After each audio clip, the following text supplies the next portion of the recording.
Selamat pagi saudara-saudara. Apa kabar di tengah-tengah keadaan yang kacau balau?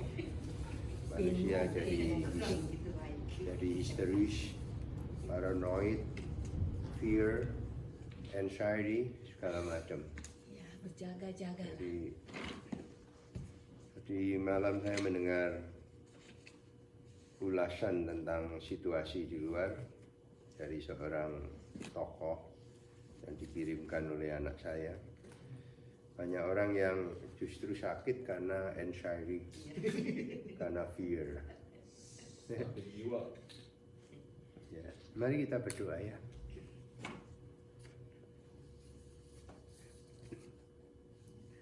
Ya Tuhan, kami datang kepadamu pagi hari ini, kami bersyukur karena Tuhan memberi kekuatan, kesehatan kepada kami, sehingga kami boleh datang di dalam rumah Tuhan untuk belajar bersama-sama firman-Mu. Kami sadar betul Tuhan bahwa manusia hidup bukan oleh roti saja, bukan oleh apa yang kami makan atau minum, bukan oleh apa yang kami pakai, karena semuanya itu Tuhan yang disebut Yehovah Jireh, God the Provider, itu telah melakukan segala hal untuk memelihara hidup kami. Dan hidup kami sungguh hanya oleh karena firman Allah. Tuhan, kiranya Engkau memberkati jam renungan dan diskusi kami melalui Bible Study pagi hari ini. Dalam Kristus Yesus kami berdoa. Amin. Jadi hari Jumat saya volunteer ke hospital untuk cek apakah saya ada carrier virus. Tidak ada, semua mata, telinga, mata saya unfortunately pressure-nya tinggi. Jadi kalau saya tidak pakai kacamata ini lebih tenang. Tapi kalau saya pakai kacamata, saya pressure di sini. Saya dikasih obat sudah 3 kali, tidak turun-turun, gimana ya? Apa pressure mata? Iya. Saudara-saudara, mari kita membuka 1 Petrus pasal 3 ayat 7. Sebetulnya saya sudah menyiapkan semuanya sampai pasal 3 selesai. Kemudian kita melanjutkan ayat pasal 4 dan seterusnya. Karena kita mau berjalan agak sedikit cepat ya. Pasal 7, demikianlah juga kamu, hai suami-suami, hiduplah bijaksana dengan istrimu sebagai kaum yang lebih lemah. Hormatilah mereka sebagai teman pewaris dari kasih karunia, yaitu kehidupan, supaya doamu jangan terhalang. 1 ayat tapi isinya sangat padat. Jadi sebagaimana sudah kita bicarakan, hiduplah bijaksana dengan istrimu, artinya bahwa kita bukan saja hidup dengan seorang wanita atau sebagai pendamping penolong kita, tapi firman Tuhan itu memakai satu kata yang disebut sunoi kuntes. Artinya ialah hidup bersama dengan sharing the knowledge. Kita mengetahui siapa istri kita menurut desain daripada Allah, dan istri harus mengetahui siapakah suaminya menurut desain daripada Allah itu sendiri. Dan dari hal yang paling penting agar supaya tidak terjadi konflik tetapi satu keindahan di dalam keluarga ialah supaya istri itu memiliki godly submission kepada suaminya, yaitu submission kepada suaminya menurut desain dari Tuhan yang disebut under God arrangement. Jadi submission itu berarti under God submission. Jadi pada saat seorang istri itu tunduk kepada suami, sebetulnya dia itu menundukkan diri, menaklukkan dirinya sendiri di bawah aransemen daripada Tuhan di dalam membangun keluarga. Saya kira hal ini sudah jelas ya, jadi tidak perlu diulang lagi.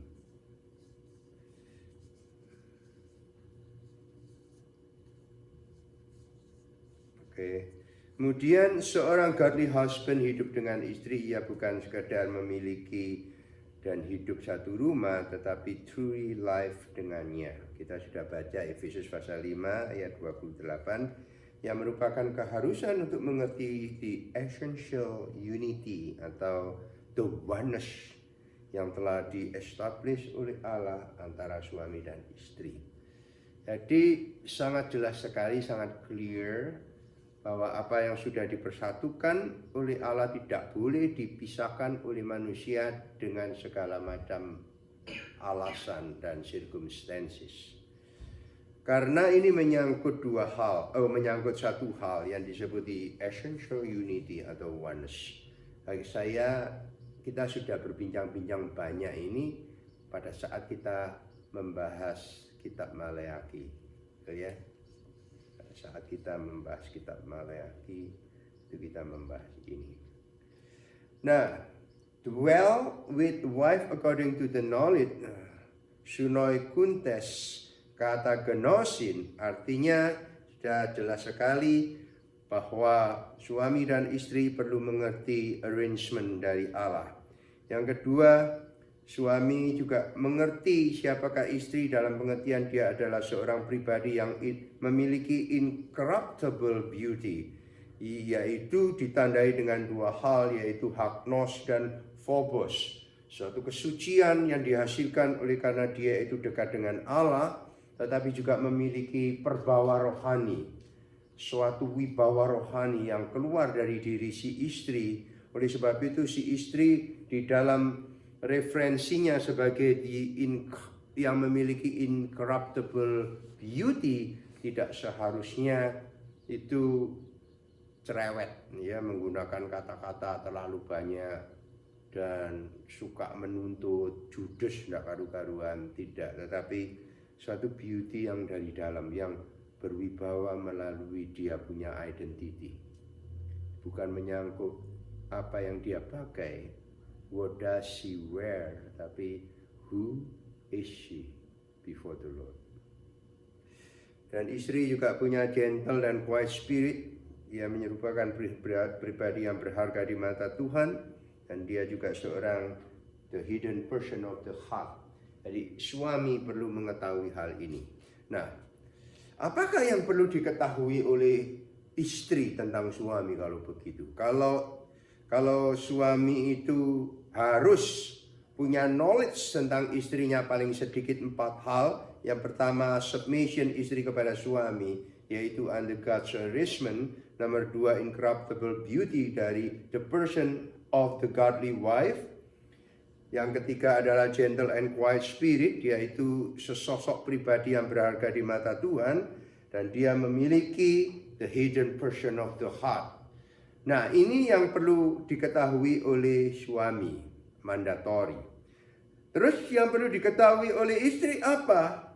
Yang pertama ialah kita harus tahu di dalam ayat 7 itu dikatakan bahwa suami itu harus mengetahui bahwa memiliki cara hidup yang bijaksana, mengingat bahwa istri itu adalah weaker vessel, ya, kaum yang lebih lemah. Weaker vessel itu dalam bahasa Yunani itu disebut asteris koinos. Artinya ialah dia harus dibantu untuk menjadi the vessel of blessing walaupun dia lemah. Apa itu vessel? Vessel itu seperti kayak perahu besar, kapal vessel itu ya. Jadi dia harus menjadi pembawa, pemuat dari berkat Tuhan. pemuat daripada berkat Tuhan. Jadi walaupun dia lemah, knowledge daripada suami itu adalah bukan saja dia itu mengenal bahwa dia adalah wanita yang lemah, tetapi membantu dia menjadi vessel of blessing di dalam keluarga. Menjadi pembawa berkat di dalam keluarga. Kira-kira mengerti tidak maksudnya ini? Lemah dalam arti fisikal. Bagaimana? Lemah ini dalam arti fisikal atau ada Ya, lagi fisiknya. Emosinya juga lemah seringkali. Karena kita melihat seorang wanita itu setiap bulan kan punya emosi yang tidak stabil. Hormon berubah. Terus pada saat memasuki menopause itu juga mengalami perubahan tertentu. Terus seorang wanita juga banyak hal yang sebetulnya tidak bisa dikerjakan oleh wanita di dalam mengarungi kehidupan ini. Tapi wanita itu memiliki potensi yang sangat besar menjadi pembawa berkat di dalam keluarga. Dan juga pembawa berkat bagi suaminya sendiri. Seorang wanita yang boros, walaupun suaminya berpenghasilan besar, kehidupan keluarga itu tidak berjalan sebagaimana yang diharapkan semestinya.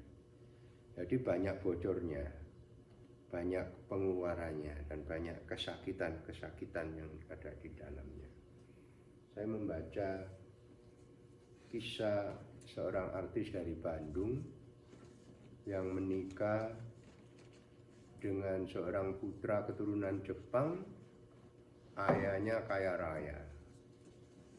Tapi sebelum dia menikah dengan wanita dari Bandung ini, dia punya pacar yang pertama, juga seorang artis.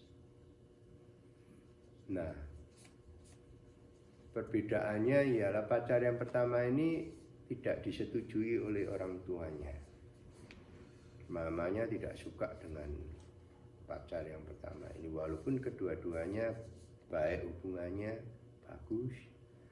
Tetapi akhirnya laki-laki ini mengawini teman pacarnya ini yang berasal dari Bandung dengan pesta perkawinan di Jepang yang luar biasa. Dan wanita dari Bandung ini hidupnya glamour bukan main, suka menyewa jet pribadi, pakaiannya bukan main. Jadi di total itu 1 bulan berapa gitu pengeluarannya. Sedangkan suaminya ini hidup oleh karena kekayaan orang tuanya yang luar biasa. Memang orang tuanya ini kaya raya, punya jet pribadi, kekayaannya bukan main. Nah, karena pengeluaran istrinya itu sangat-sangat besar, sehingga mulailah terjadi gesekan-gesekan di dalamnya. Seharusnya si istri itu harus menjadi vessel, pemuat, pembawa, seperti kapal yang besar yang di dalamnya itu penuh dengan hal-hal yang dibutuhkan. Jadi yang dimaksud the vessel of blessing ini, atau the weaker vessel dalam bahasa apa itu bahasa Inggrisnya, atau asteris sekios, itu memiliki pengertian bahwa walaupun dia lemah, tapi dia adalah pribadi yang diharapkan kedatangannya.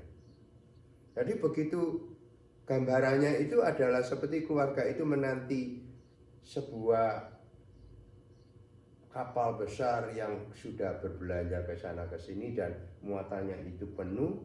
Kemudian digambarkan bahwa kapal besar ini diharapkan kedatangannya, dan begitu datang itu merupakan satu sukacita yang besar karena mereka mendapatkan hal-hal yang dibutuhkan.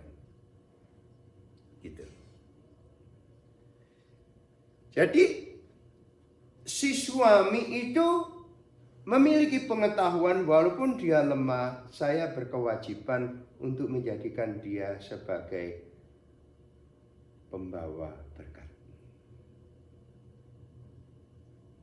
Jadi bukan dijadikan dia sebagai objek untuk meluapkan kemarahan kita dengan menunjuk-nunjuk kelemahan dia.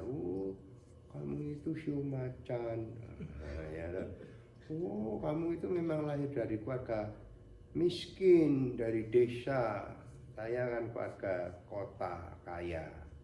Jadi memojokkan, kamu itu pendidikannya rendah. Pokoknya melihat sesuatu kelemahan-kelemahan itu dijadikan sebagai objek untuk kalau konflik menyakiti si istri. Ngerti maksud saya? Sehingga si suami gagal mengetahui, gagal memiliki sebuah knowledge bahwa istrinya itu weaker. Walaupun weaker, tapi disebut vessel, yang disebut weak vessel. Nah, tujuan daripada suami mengerti siapa istrinya itu adalah untuk menolong dia. Nah, saudaraku yang dikasih Tuhan, jadi tinggal bersama dengan istri, si istri itu mengetahui dalam hubungannya dengan suami, dia mengetahui bahwa dia adalah pribadi yang lemah dan dia berkewajiban menjadi saluran berkat, menjadi pembawa berkat, menjadi the weaker menjadi the vessel of blessing di dalam keluarga. Istri harus sadar hal ini dan suami membantunya. Tapi kesadaran pertama, the knowledge pertama di dalam hubungan dengan suami ini, istri harus betul-betul sadar kamu adalah sesosok yang lemah. Tetapi bukan karena kelemahan itu yang membuat hubunganmu dengan suami itu sepihak, bergantung sepihak. Tetapi kamu harus menjadi pembawa berkat.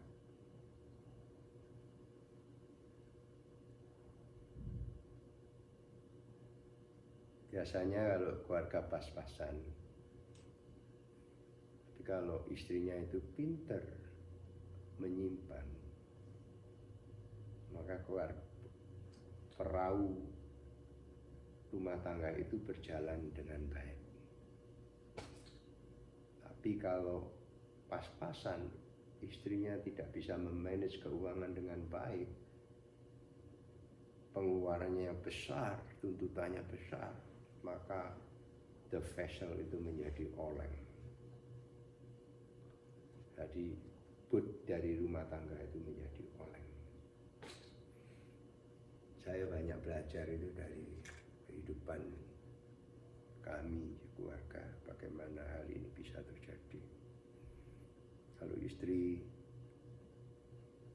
membantu suaminya mengumpulkan sampai dia berhasil, maka dia berhasil. Sebagai contoh keluarganya Yonatan Lu kan, istrinya suatu hari kan bersaksi kan, istrinya mendorong dia untuk menulis, istrinya memanage banyak hal,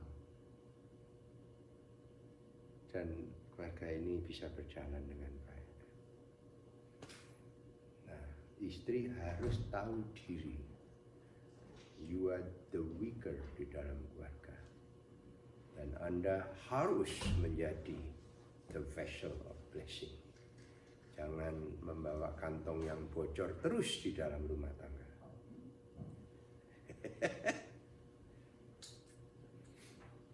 Satu hari ketika saya menikah dengan istri saya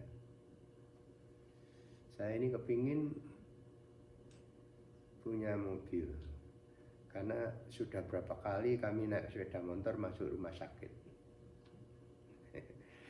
Terus saya hanya ngimpi saja, waktu saya membangun rumah tangga beli TV kecil itu loh, harus menjual emas, menjual kalung. Waktu kami jadi hamba Tuhan itu, satu hari saya ngomong sama istri saya, enak ya kalau kita punya mobil, sehingga kita enggak sering jatuh kecelakaan. Terus istri saya ngomong, perlu mobil ya? Iya. Nek gitu uangnya dikumpulin. Itu uang dari mana? Ternyata dia itu menyimpan uang di bawah pakaian-pakaian, di bawah kain-kain itu dia menyimpan uang. Kumpulin, ternyata cukup untuk membeli sebuah mobil. Dan saya tidak tahu itu. Jadi si istri itu sebetulnya adalah vessel of blessing. Ini adalah bakat dari seorang wanita sebetulnya. Bakat dari seorang wanita.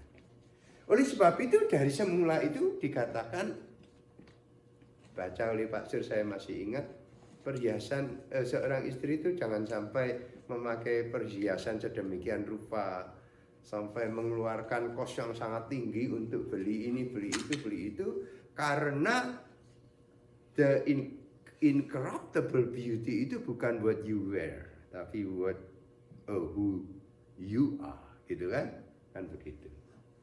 Nah, itu berkaitan dengan ini. Jadi si istri harus menjadi vessel of blessing dalam rumah tangga, membantu suaminya, mengenal suaminya bagaimana untuk menjadi seorang pribadi yang berhasil. Ada pertanyaan? Istri berbakat mengumpulkan, maksudnya bisa save money, tapi juga berbakat shopping. Gimana sih? Banyak. Maksudnya tidak boleh shopping, maksudnya mengetahui gitu bagaimana untuk mengeluarkannya, strategi untuk membuat rumah tangga itu penuh dengan abundant, berkelimpahan. Shopping itu merupakan seni hidup, seni di dalam berkeluarga. Acap kali juga indah sekali shopping. Saya kalau stres itu, saya pergi ke mall, jalan-jalan, minum kopi sampai berjam-jam. Tapi kalau saya shopping sama istri saya, kepala saya pusing. Karena pilih satu barang itu ya, satu barang sepatu saja.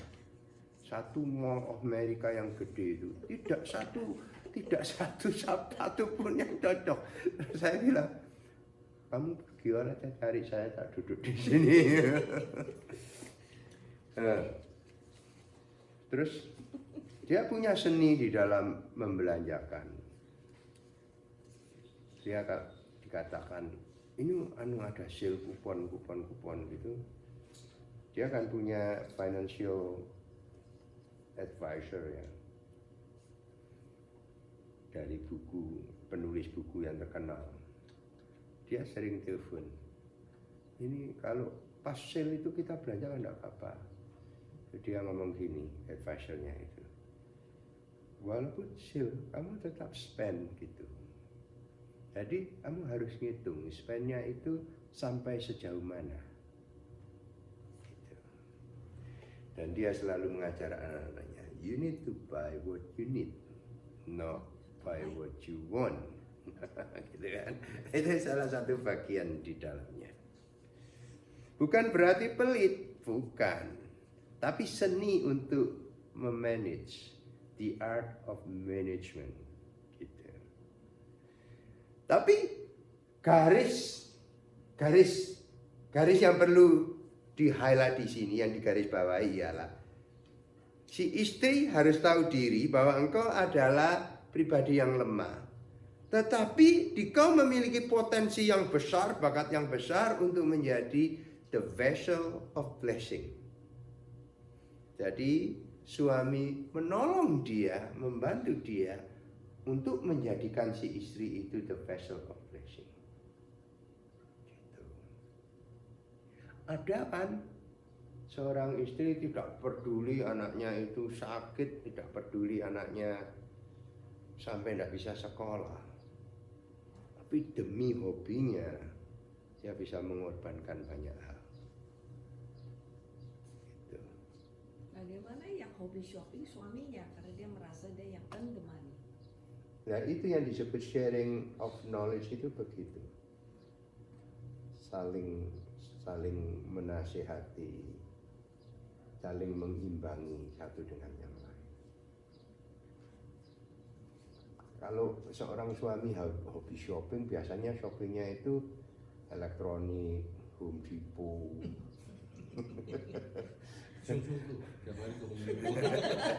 mobil, toilet paper, motor, hal-hal yang gitu. Harley. Tapi ada suami yang hobi beli rumah. Blessing kan? Blessing tuh. Beli rumah kok, apalagi sekarang ini stok market turun. Dalam tempo 3 hari itu kehilangan uang 32.000. Satu mobil besar amblas. Ya toh? Rumah saya cek, istri saya yang cek 2 hari yang lalu tidak mengalami perubahan, malah naik begini. Tapi nggak ada yang beli. Stok market yang ambruk sekarang ini. Wah, mati deh. Sampai kapan kakak tahu. Nah, kalau suaminya punya hobi yang positif, hobinya beli rumah, ya lain. Tapi kalau misal hobi beli rumah, dia saking hobinya, akhirnya di meret sana, di meret sini, akhir ini namanya manusia ada terbatas, dia punya kemampuan. Tapi karena saking hobinya, dia beli lagi, akhirnya hidupnya dipepet sampai hidupnya bikin susah untuk memenuhi supaya dia dapat rumah lagi. Nah, itu dia berarti buy what you want, not buy what you need. Jadi ada check and balance antara suami dan istri. Check and balance. Saya kalau lihat tool itu kepingin punya, walaupun saya sudah punya loh. Lihat obeng saja loh. Saya sudah punya banyak obeng, tapi ini obeng baru, yang betul-betul baru, dikontrol oleh remote, oleh komputer. Tapi harganya 251 obeng. Fungsinya sama, cuma ini pakai remote, ini yang satunya pakai tangan ini.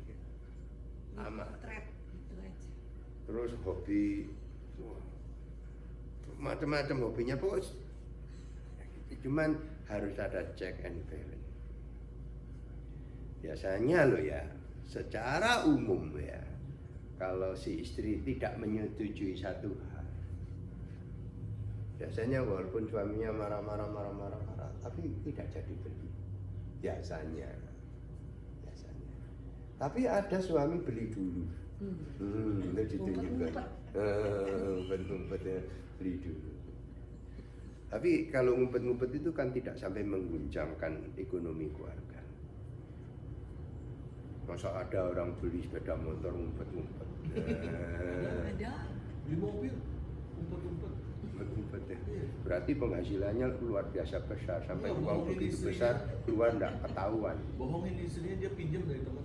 Nah iya, berarti kemampuan membelinya luar biasa. Sampai pengeluaran besar si istri tidak tahu, itu luar biasa. Iya. Account terpisah. Pokoknya yang perlu digaris bawah ini, seorang wanita itu punya bakat yang besar untuk menjadi vessel of blessing. Ini yang perlu digaris. Nah, kalau saudara sudah mengetahui talenta ini, bakat ini, kembangkanlah. Untuk apa?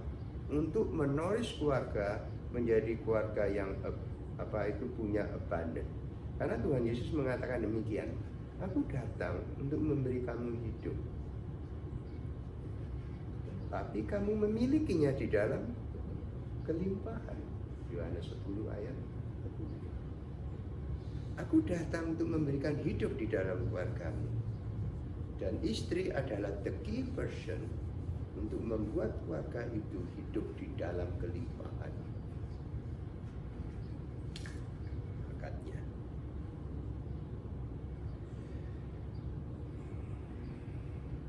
Seorang godly husband mengakui bahwa istri adalah yang diambil dari laki-laki, yang memiliki keterbatasan tertentu secara fisik dan tidak expect lebih daripada kepatutan dan kehormatan dia sebagai seorang wanita.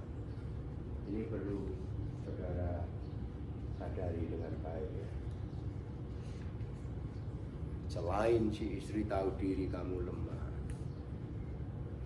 jangan mempermalukan suamimu di depan orang banyak dengan cara mengangkat beban yang kuat di depan banyak orang gitu ya, sampai celananya melorot dan ada gitu.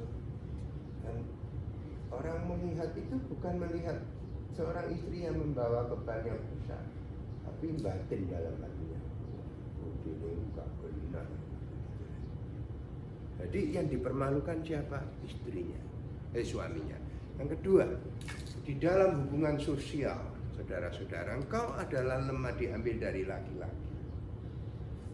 Ya, first lady verse yang jatuh dalam dosa itu wanita lebih dulu. Jadi di depan umum jangan ada wanita itu yang kalau marah sampai teriak-teriak, waduh, ngomong enggak karu-karuan. Yang dipermalukan siapa? Suaminya. Ada kan yang wanita bahasa Jawanya gak kenean. Jadi kalau disakiti, teriak langsung teriak mencaci maki begitu rupa sampai dia itu bertengkar jambak-jambakan. Wah, yang berbahaya ini istri suaminya yang di sana itu terpukul sekali, malu juga. Ya, kan? Kalau seorang laki-laki marah bertengkar itu memang dia punya nature, tapi nature daripada seorang wanita itu bukan begitu.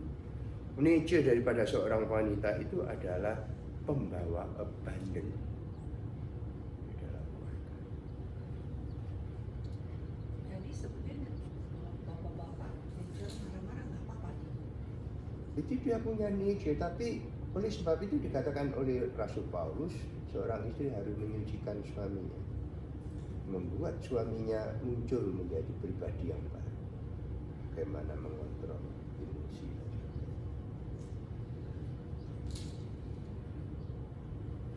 Peran dari istri itu besar sekali, pengaruhnya itu besar. Oleh sebab itu pasal 3 itu 6 ayat ditulis untuk bagi istri, hanya laki-laki ditulis hanya 1 ayat.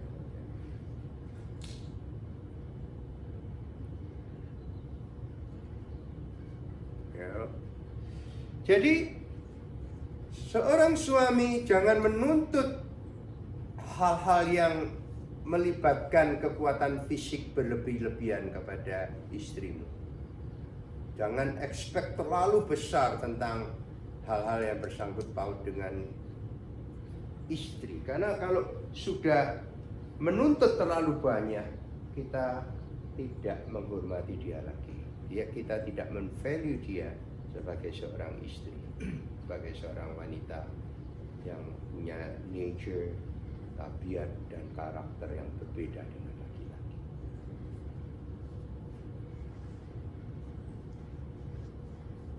Ada pertanyaan?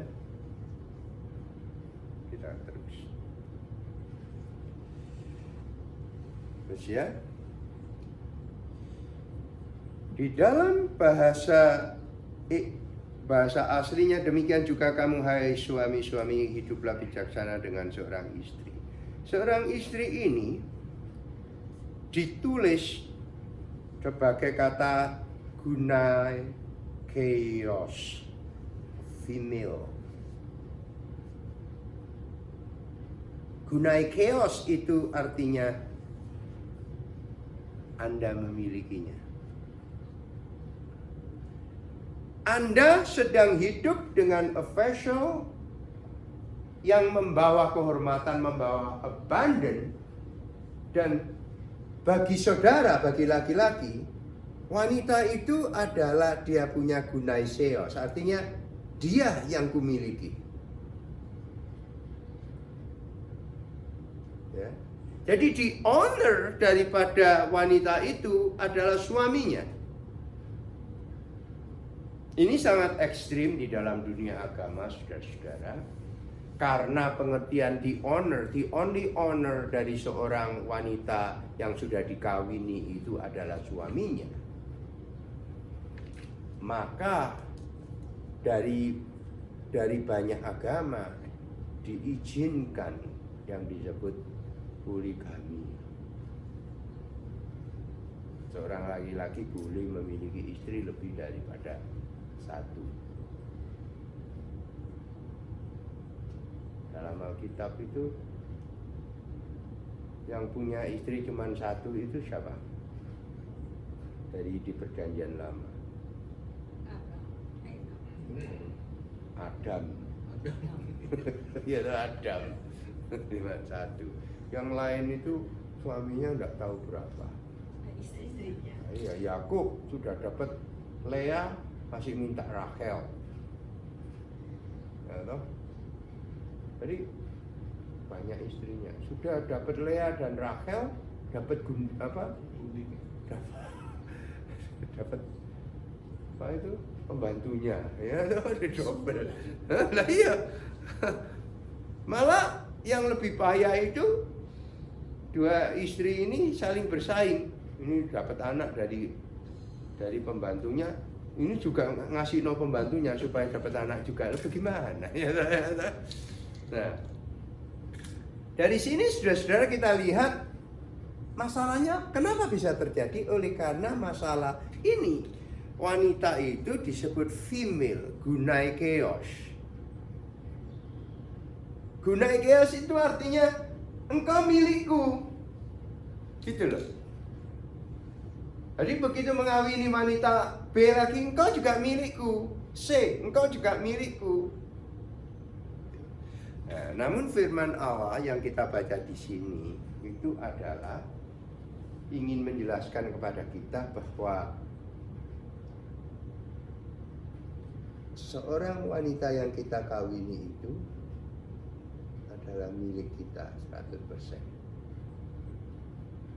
Nah, kalau kita memiliki dia 100%, maka kebalikannya ialah kita menghiasi dia, kita menghormati dia, kita mengeman-eman dia, kita mengasihi dia, maksudnya begitu.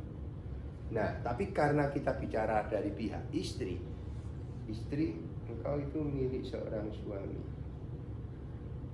Artinya ialah di dalam segala hal,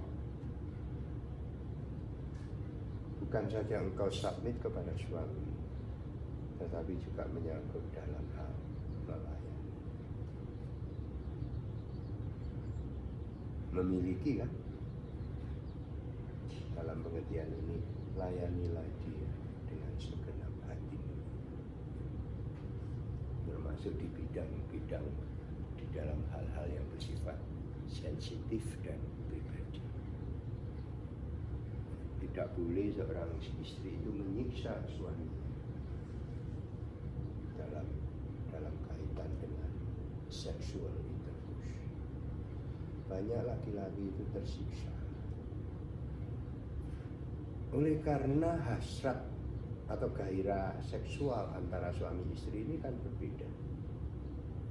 Suami itu selalu ingin, dalam kata normal ya, kalau istri itu walaupun tidak berhubungan ya nggak apa-apa, ya toh? Dalam banyak hal ini. Nah, banyak kalau saudara cek di Google gitu ya, banyak suami-suami menyeleweng itu karena dia tersiksa secara kebutuhan.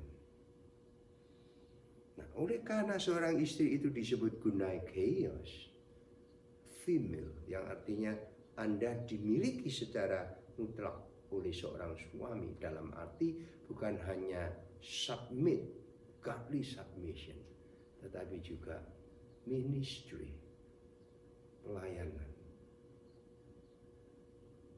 suaminya itu. Jadi saudara membawa vessel of abundance, vessel of blessing, juga menyangkut dalam segi-segi holistik. Jangan sampai suami saudara orangnya sederhana. Saudara sudah mendandani dia dari kesederhanaan itu menjadi kesederhanaan yang patut. Tapi saudara berjalan dengan dia dengan make up yang luar biasa, dengan pakaian yang 100% itu bertentangan dengan kesederhanaan suaminya. Saudara jalan orang tua, orang pikir itu pembeli bujuni. Jadi orang berpikir begitu. Sebab mengapa? Tidak ada persesuaian di dalam hal ini. Nah, pada saat suami istri itu berjalan di depan umum.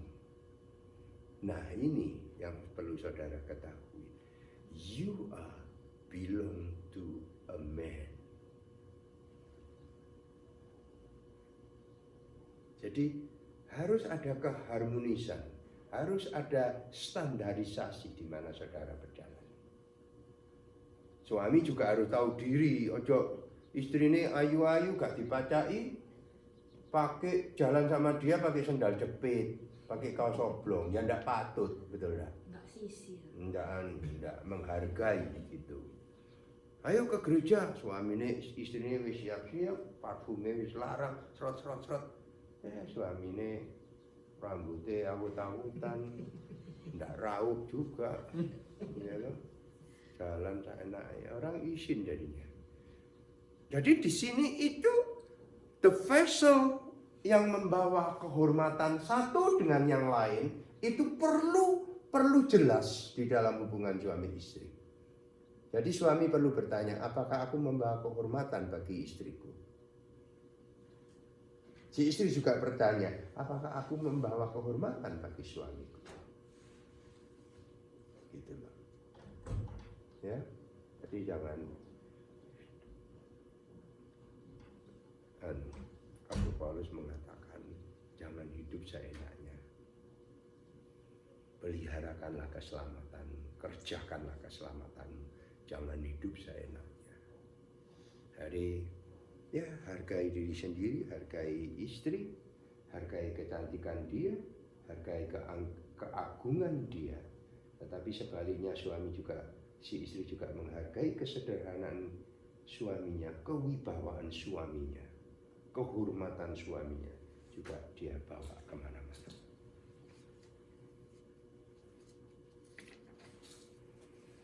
Tidak hanya istri, tetapi juga pewaris anugerah kehidupan.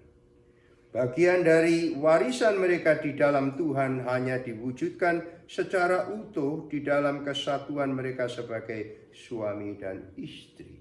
Sebagai kaum yang lebih lemah, hormatilah mereka sebagai teman pewaris kasih karunia. Yang disebut artinya adalah joint heirs of the grace of life.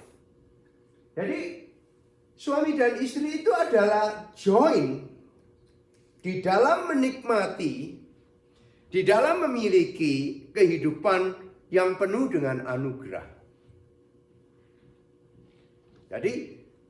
Jadi saling menghargai loh. Aku ini, artinya begini, aku ini menjadi suamimu bukan karena aku layak, tapi karena anugerah. Aku ini menjadi istrimu bukan karena aku cantik, bukan karena aku ini luar biasa di matamu, tapi oleh karena anugerah. Gitu loh ya. Jadi kamu adalah pewaris anugerah, saya juga pewaris anugerah. Nah, kalau sudah menyadari akan hal ini, jadi bahwa kita ini adalah join the grace of the Lord di dalam rumah tangga, maka tidak ada satupun dari pasangan itu yang merasa dirinya lebih superior dari yang lain, walaupun income saudara jauh lebih besar, walaupun posisi saudara jauh lebih hebat, walaupun di mata masyarakat saudara adalah presiden United States, suamimu bukan. misalkan Hillary jadi presiden gitu, bukan berarti bahwa dia lebih superior daripada suaminya dalam hal ini. Apapun yang ada di luar rumah tangga, posisi, jabatan, kuasa, kekayaan, apa yang saudara naiki, saudara sebagai apa di luar itu, begitu saudara masuk ke dalam rumah, saudara adalah join anugerah. Artinya ialah aku menjadi istrimu bukan karena who I am, tetapi oleh karena the grace of God. Saya menjadi suamimu bukan karena who I am, tetapi karena the grace of God. Dengan demikian tidak ada superiority di dalam keluarga. Semua adalah memiliki saham yang sama, pemegang saham yang equal. Tanya Pak, Tuhan itu menciptakan tapi memang beda ya antara male sama female. Male lebih berharga daripada female, kayaknya. Berharga dalam hal apa? Nggak tahu. Tapi lebih berharga. Contohnya aja, nggak usah ngomong manusia, binatang juga. Yang laki lebih mahal daripada yang perempuan. Ikan, anjing, burung. Mungkin orang juga kali. Tapi bagi peternak yang wanita lebih berharga. Enggak. Karena dia bisa membeli betina lebih banyak, satu laki-laki, untuk menghasilkan anak lebih banyak. Ya,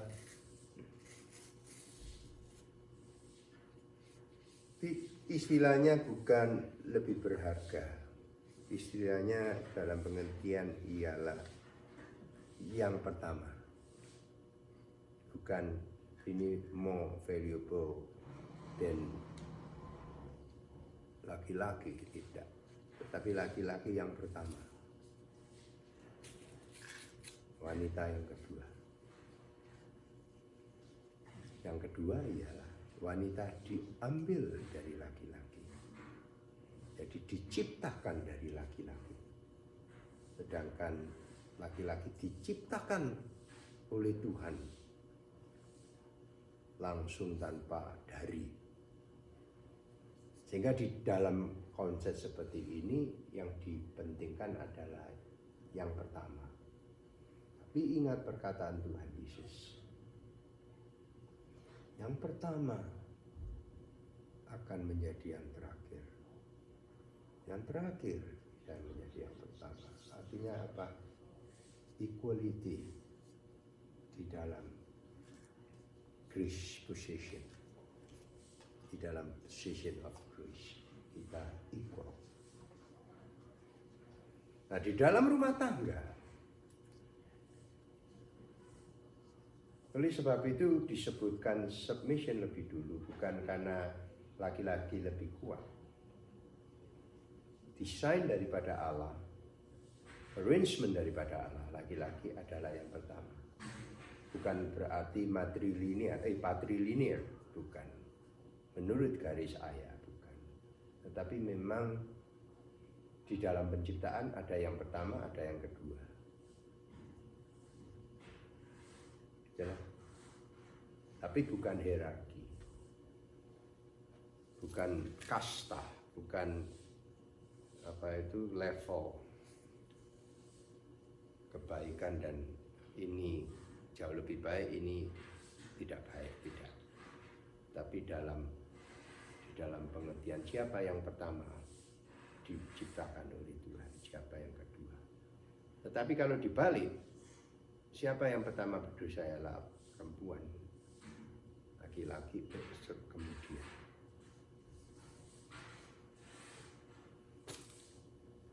Saya bertanya. Di Kejadian kan ada Tuhan bilang sepadan, artinya Level. sepadan. Dalam bahasa Indonesia kan bisa dicek sepadan itu selevel, nggak ada Menolong yang sepadan. superior. Iya. Tetapi di dalam order penciptaan memang Iya. beda. Tetapi dalam posisi anugerah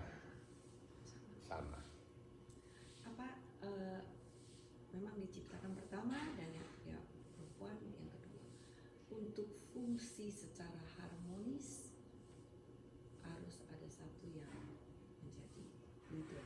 Iya, Dan iya. itu saya mengerti. Yang sampai sekarang otak saya masih belum bisa terima waktu tadi di-mention kan laki-laki emang karakternya, nature-nya teriak-teriak. Kalau perempuan memang nature-nya harus quiet. Saya rasa setiap gender ada kelebihan, ada kekurangan. Tapi kayak di Bible juga bilang setiap gender juga, setiap manusia harus ada self control. Bukan berarti laki-laki emang benar-benar boleh teriak-teriak, bisa dimaklumkan. Tapi kalau ada self control itu lebih baik, bukan selalu memaklumi laki-laki boleh teriak begitu. Iya, Itu oleh yang sebab itu saya seorang istri harus menguduskan suaminya. Seorang suami dekat dengan Tuhan, ada karakter building di dalamnya, terbentuk. Gitu. Semua belajar. Dan saya sekarang dengan saya yang 15 tahun yang lalu berbeda dalam proses belajar untuk menjadi. Dan kita ingat juga suami istri itu hidup di bawah progressive sanctification of the work of the Holy Spirit. Jadi mengalami proses pengudusan dari waktu ke waktu. Terus ya. Yang dimaksud joint heirs of the grace of life ini mengingatkan suami bahwa meskipun dia telah diberi otoritas besar dalam pernikahan, tetapi istri memiliki kesetaraan dalam spiritual privilege, dalam hak-hak istimewa secara rohani. Dan juga bukan hanya spiritual privilege, tetapi juga eternal important, hal-hal penting yang bersangkut paut dengan eternity. Jadi suami dan istri adalah pewaris bersama anugerah kehidupan. Tidak ada yang lebih superior di dalam konteks anugerah. Gitu. Tadi yang sangat indah di sini ialah orang yang sudah lahir baru itu sadar betul cara menghargai suami itu sadar betul. Aku ini menjadi istrimu not because who I am as a beautiful woman, as a rich woman born in a rich family, no, because of grace. Demikian juga istri sebagai sebagai suami yang telah lahir baru. Aku menjadi suamimu bukan karena siapakah aku, bukan karena aku ganteng, aku kaya, aku punya skill yang bagus, tetapi oleh karena anugerah Tuhan aku bisa menjadi suamimu. Ini suatu penghormatan yang luar biasa benar. Penghiasan penghormatan yang tidak ada arahnya. Artinya ialah kita ini saling berbagi di dalam anugerah. Sebab apabila kita tidak melakukan hal itu sebagai suami, tidak hidup bijaksana dengan istri, tidak melihat, tidak punya knowledge bahwa istri adalah weaker vessel, tidak respect, tidak menghormati dia sebagai teman pewaris dan kasih karunia, maka kehidupan kita, doa seorang suami akan terhalang. Cost-nya apa? The cost of the value of the godly husband. Kamu punya hinder prayer, doa yang terhalang.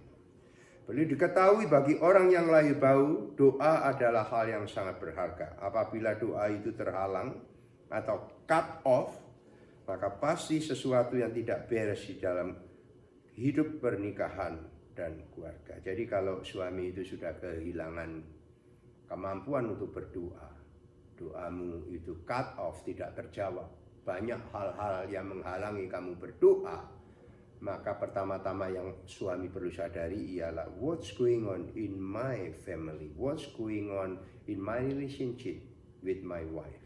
Itu yang harus saudara ketahui. Karena dalam hal ini seorang suami perlu hikmat.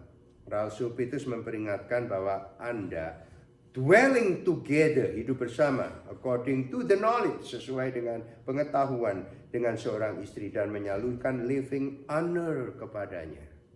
Satu penghormatan yang hidup kepadanya. Jika Anda tidak bisa melakukan hal ini, saudara melukai the power of prayer in your personal life. Contohnya ialah orang yang selingkuh, otomatis pada hari itu juga dia meruntuhkan kapasitas rohani dalam hidupnya. Karena kapasitas rohani itu sebagai mata yang melihat dia itu berdosa selingkuh. Oleh sebab itu yang perlu di cut off pertama pada saat dia selingkuh adalah hidup rohani. Gitu ya. Jadi kalau saudara ada sesuatu tidak beres dalam hidup doaku ya, dalam mulai bertanya what's going on. Oke? Dah lebih 4 menit. Mari kita berdoa. Ya Tuhan, kami bersyukur oleh karena kami boleh belajar bersama-sama sampai selesai tentang peran suami, jati diri suami, identitas suami, knowledge suami, dan responsibilities daripada suami. Kiranya Tuhan tolong supaya kami suami-suami mengerti akan hal ini, laki-laki mengerti akan hal ini, dan bisa membangun hubungan dengan wanita dengan lebih baik lagi. Dalam Kristus Yesus kami berdoa. Amin. Minggu depan kita bicara soal perseverance of the sin. Ya.